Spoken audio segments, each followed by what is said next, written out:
ओम शांति। आज 14 मई 2025 की बाबा की साकार मुरली है। मुरली के महावाक्य हैं, मीठे बच्चे, अभी तुम संगम पर हो।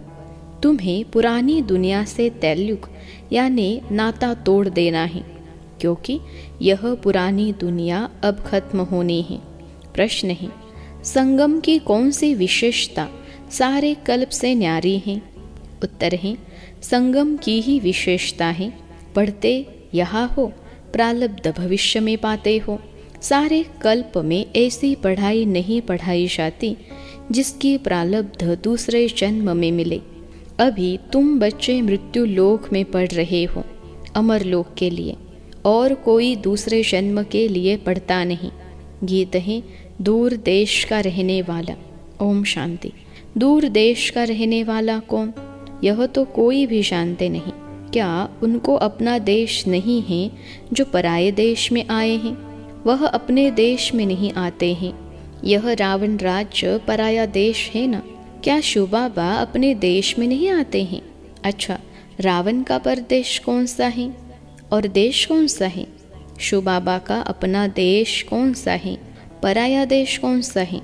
फिर बाप आते हैं पराये देश में, तो उनका देश कौन सा है? अपने देश की स्थापना करने आते हैं, लेकिन क्या वह अपने देश में खुद आते हैं? एक दो ने सुनाया। अच्छा, इस पर सब विचार सागर मंथन करना, यह बहुत समझने की बात है। रावण का पराया देश बताना बहुत सहज है। राम राज्य में कभी रावण आता नहीं। बाप को रावण के देश में आना पड़ता है, क्योंकि रावण राज्य को चेंज करना होता है। यह है संगम युग। वह सतयुग में भी नहीं आते, कलयुग में भी नहीं आते, संगम युग पर आते हैं। तो यह राम का भी देश है, रावण का भी देश है। इस किनारे राम का, उस किनारे रावण का है। संगम है ना? अभी तुम बच्चे संगम पर हो, न इस तरफ न उस तरफ हो। अपने को संगम पर समझना चाहिए। हमारा उस तरफ ताल्लुक नहीं है। बुद्धि से पुरानी दुनिया से ताल्लुक तोड़ना पड़ता है। रहते तो यहाँ ही है, परंतु बुद्धि से जानते हैं यह पुरानी दुनिया ही खत्म होनी है। आत्मा कहती है, अभी मैं संगम पर हूँ। बाप आया हुआ है, उनको खिवैया भी कहते हैं। अभी हम जा रहे हैं। कैसे? योग से। योग के लिए भी ज्ञान है, ज्ञान के लिए भी ज्ञान है। योग के लिए समझाया जाता है, अपने को आत्मा समझो, फिर बाप को याद करो। यह भी ज्ञान है ना? ज्ञान अर्थात समझाने। बाप मत देने आए हैं। कहते हैं अपने को आत्मा समझो। आत्मा ही 84 जन्म लेती है। बाप बच्चों को ही विस्तार से बैठ समझाते हैं। अभी यह रावण राज्य खत्म होना है। यहाँ है कर्म बंधन, वहाँ है कर्म संबंध। बंधन दुख का नाम है, संबंध सुख का नाम है। अब कर्म बंधन को तोड़ना है। बुद्धि में है, हम इस समय ब्राह्मण संबंध में हैं, फिर देवी संबंध में जाएंगे। ब्राह्मण संबंध का यह एक ही जन्म है, फिर 8 और 12 देवी संबंध में होंगे। यह ज्ञान बुद्धि में है, इसलिए कलयुगी छीछी कर्म बंधन से जैसे ग्लानि करते हैं। इस दुनिया के कर्म बंधन में अभी रहना नहीं है, बुद्धि मिलती है। यह सब है आसुरी कर्म बंधन। हम भी एक गुप्त यात्रा पर हैं। यह बाप ने यात्रा सिखलाई है। फिर इस कर्म बंधन से न्यारे हो हम कर्मातीत हो जाएंगे। यह कर्म बंधन अब टूटना ही है। हम बाप को याद करते हैं कि पवित्र बन चक्र को समझ चक्रवर्ती राजा बने। पढ़ रहे हैं, फिर उनका एम ऑब्जेक्ट प्रारब्ध भी चाहिए ना? तुम जानते हो, हमको पढ़ाने वाला बेहद का बाप है। बेहद के बाप ने हमको 5000 वर्ष पहले पढ़ाया था। यह ड्रामा है ना? जिनको कल्प पहले पढ़ाया था उनको ही पढ़ाएंगे। आते रहेंगे, वृद्धि को पाते रहेंगे। सब तो सतयुग में नहीं आएंगे, बाकी सब जाएंगे वापस घर। इस पार है नर्क, उस पार है स्वर्ग। उस पढ़ाई में तो समझते हैं हम यहाँ पढ़ते हैं, फिर प्रारब्ध भी यहाँ पाएंगे। यहाँ हम पढ़ते हैं संगम युग पर। इनकी प्रारब्ध हमको नई दुनिया में मिलेगी। यह है नई बात। दुनिया में ऐसे कोई नहीं कहेंगे कि तुमको इसकी प्रारब्ध दूसरे जन्म में मिलेगी। इस जन्म में अगले जन्मों के प्रारब्ध पाना, यह सिर्फ इस संगम युग पर ही होता है। बाप भी आते हैं संगम युग पर। तुम पढ़ते हो पुरुषोत्तम बनने के लिए।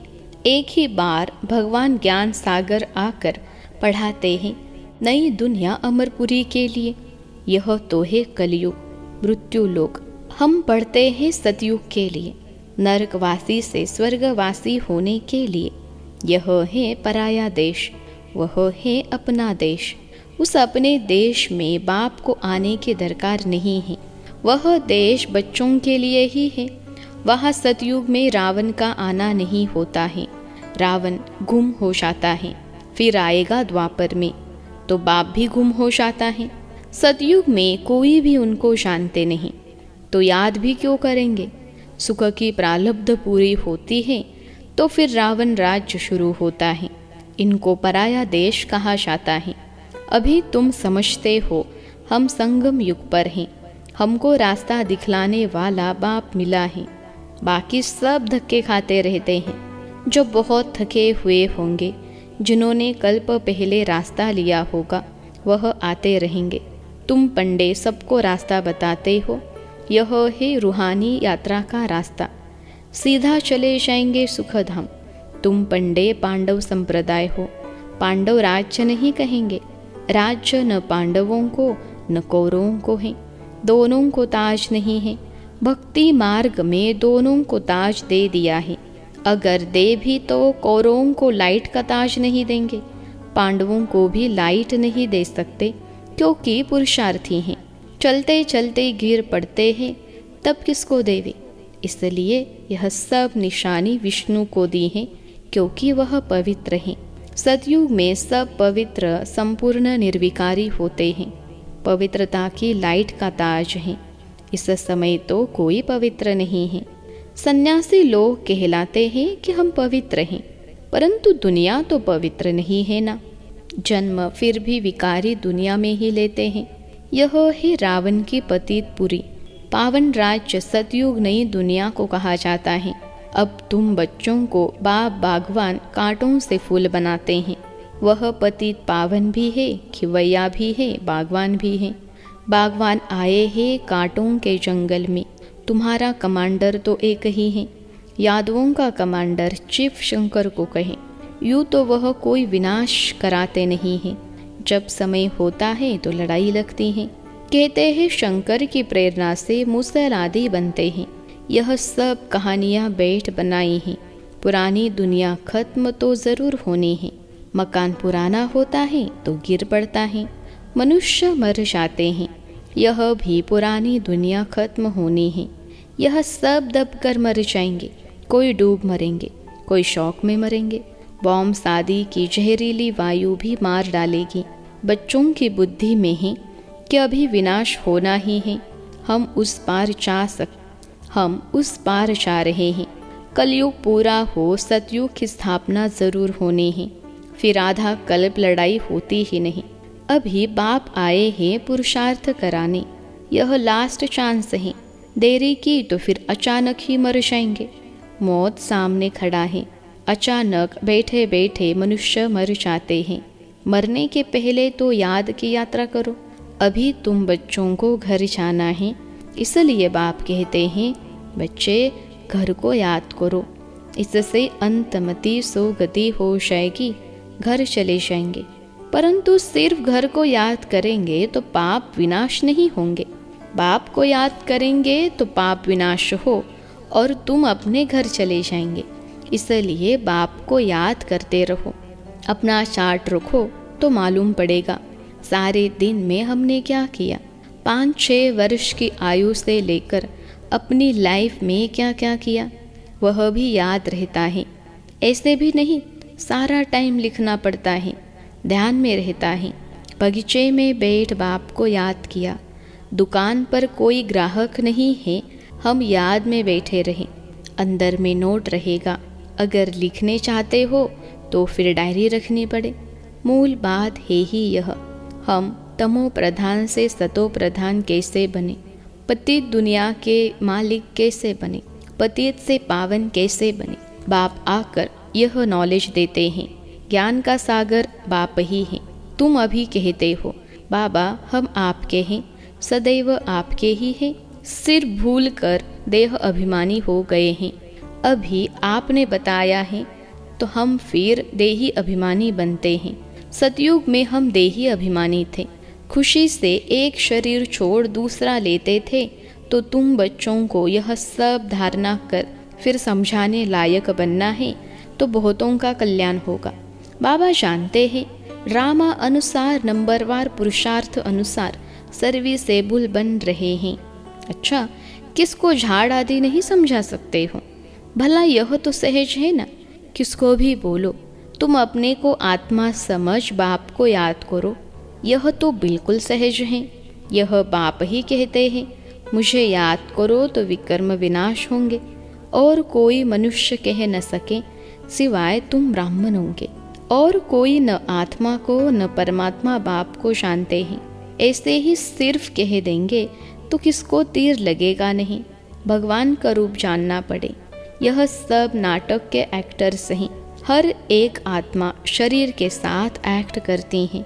एक शरीर छोड़ दूसरा ले फिर पाड़ बजाते हैं। वह एक्टर्स कपड़े बदली कर भिन्न भिन्न पाड़ बजाते हैं। तुम फिर शरीर बदलते हो। वो कोई मेल व फीमेल की ड्रेस पहनेंगे अल्पकाल के लिए। यहाँ मेल का चोला लिया तो सारी आयु मेल ही रहेंगे। वह हद के ड्रामा, यह है बेहद का। पहली पहली मुख्य बात है बाप कहते हैं मुझे याद करो। योग अक्षर भी काम में नहीं लाओ, क्योंकि योग तो अनेक प्रकार के सीखते हैं। वह सब है भक्ति मार्ग के। अब बाप कहते हैं मुझे याद करो और घर को याद करो तो तुम घर में चले जाएंगे। शिव बाबा इनमें आकर शिक्षा देते हैं। बाप को याद करते करते तुम पावन बन जाएंगे, फिर पवित्र आत्मा उड़ेगी। जितना जितना याद किया होगा, सर्विस की होगी, उतना वह ऊंच पद पाएंगे। याद में ही बहुत विघ्न पड़ते हैं। पावन नहीं बनेंगे तो फिर धर्मराजपुरी में सजाएं भी खानी पड़ेगी, इज्जत भी जाएगी, पद भी भ्रष्ट होगा। पिछाड़ी में सब साक्षात्कार होंगे परंतु कुछ कर नहीं सकेंगे। साक्षात्कार कराएंगे, तुमको इतना समझाया फिर भी याद नहीं किया, पाप रह गए, अब खाओ सजा। उस समय पढ़ाई का टाइम नहीं रहता, अफसोस करेंगे हमने क्या किया, नाहक टाइम गवाया। परंतु सजा तो खानी पड़े, कुछ हो थोड़े ही सकेगा। नापास हुए तो हुए, फिर पढ़ने की बात नहीं। उस पढ़ाई में तो नापास हो फिर पढ़ते हैं, यह तो पढ़ाई ही पूरी हो जाएगी। अंत समय में पश्चाताप न करना पड़े, उसके लिए बाप राय देते हैं बच्चे अच्छी रीति पढ़ लो, झरमुई झगमुई में अपना टाइम वेस्ट मत करो, नहीं तो बहुत पछताना पड़ेगा। माया बहुत उल्टे काम करा देती है। चोरी कभी नहीं की होगी, वह भी कराएगी। पीछे स्मृति आएगी हमको तो माया ने धोखा दे दिया। पहले दिल में ख्याल आता है फलानी चीज़ उठाओ, बुद्धि तो मिली है, यह राइट है व रॉन्ग है। यह चीज़ उठाओ तो रॉन्ग होगा, नहीं उठाएंगे तो राइट होगा। अब क्या करना है? पवित्र रहना तो अच्छा है ना। संग में आकर लूज नहीं होना चाहिए। हम भाई बहन हैं, फिर नाम रूप में क्यों फंसे? देह अभिमान में नहीं आना है। परंतु माया बड़ी जबरदस्त है। माया रॉन्ग काम कराने के संकल्प लाती है। बाप कहते हैं तुमको रॉन्ग काम करना नहीं है। लड़ाई चलती है फिर गिर पड़ते हैं, फिर राइट बुद्धि आती है नहीं। हमको राइट काम करना है, अंधों की लाठी बनना है। अच्छे से अच्छा काम है यह। शरीर निर्वाह के लिए समय तो है, रात को नींद भी करनी है। आत्मा थक जाती है तो फिर सो जाती है, शरीर भी सो जाता है। तो शरीर निर्वाह के लिए, आराम करने के लिए टाइम तो है, बाकी समय मेरी सर्विस में लग जाओ। याद का चार्ट रखो। लिखते भी हैं, फिर चलते चलते फेल हो जाते हैं। बाप को याद नहीं करते, सर्विस नहीं करते तो रॉन्ग काम होता रहता है। अच्छा, मीठे मीठे सिखिलते बच्चों प्रति माता पिता बाप दादा का याद प्यार और गुड मॉर्निंग। रूहानी बाप की रूहानी बच्चों को नमस्ते। हम रूहानी बच्चों की सिखिलते रूहानी माता पिता बाप दादा को याद प्यार, गुड मॉर्निंग और नमस्ते बाबा नमस्ते। धारणा के लिए मुख्य सार। पहली पॉइंट है, झरमुई झगमुई में अपना टाइम वेस्ट नहीं करना है। माया कोई भी उल्टा काम न कराए, यह ध्यान रखना है। संग दोष में आकर कभी लूज नहीं होना है। देह अभिमान में आकर किसी के नाम रूप में नहीं फंसना है। दूसरी पॉइंट है, घर की याद के साथ साथ बाप को भी याद रखना है। याद के चार्ज की डायरी बनानी है, नोट करना है। हमने सारे दिन में क्या क्या किया, कितना समय बाप की याद में रहे। आज का वरदान है, नम्रता रूपी कवच द्वारा व्यर्थ के रावण को जलाने वाले सच्चे स्नेही सहयोगी भव। नम्रता रूपी कवच द्वारा व्यर्थ के रावण को जलाने वाले सच्चे स्नेही सहयोगी भव। विश्लेषण है, कोई कितना भी आपके संगठन में कमी ढूंढने की कोशिश करे, लेकिन जरा भी संस्कार स्वभाव का टक्कर दिखाई न दे। अगर कोई गाली भी दे, इंसल्ट भी करे, आप सेंट बन जाओ। अगर कोई रॉन्ग भी करता हो तो आप राइट रहो। कोई टक्कर लेता है तो भी आप उसे स्नेह का पानी दो। यह क्यों, ऐसा क्यों, यह संकल्प करके आग पर तेल नहीं डालो। नम्रता का कवच पहन कर रहो। जहाँ नम्रता होगी वहाँ स्नेह और सहयोग भी अवश्य होगी। आज का स्लोगन है, मेरेपन की अनेक हद की भावनाएं एक मेरे बाबा में समा दो। मेरेपन की अनेक हद की भावनाएं एक मेरे बाबा में समा दो। अव्यक्त इशारे। रूहानी रॉयल्टी और प्यूरिटी की पर्सनैलिटी धारण करो। रूहानी रॉयल्टी का फाउंडेशन संपूर्ण पवित्रता है। तो अपने से पूछो कि रूहानी रॉयल्टी की झलक और फलक आपके रूप व चित्र से हर एक को अनुभव होती है। नॉलेज के दर्पण में अपने को देखो कि मेरे चेहरे पर चलन में वह रूहानी रॉयल्टी दिखाई देती है या साधारण चलन और चेहरा दिखाई देता है। अच्छा, ओम शांति।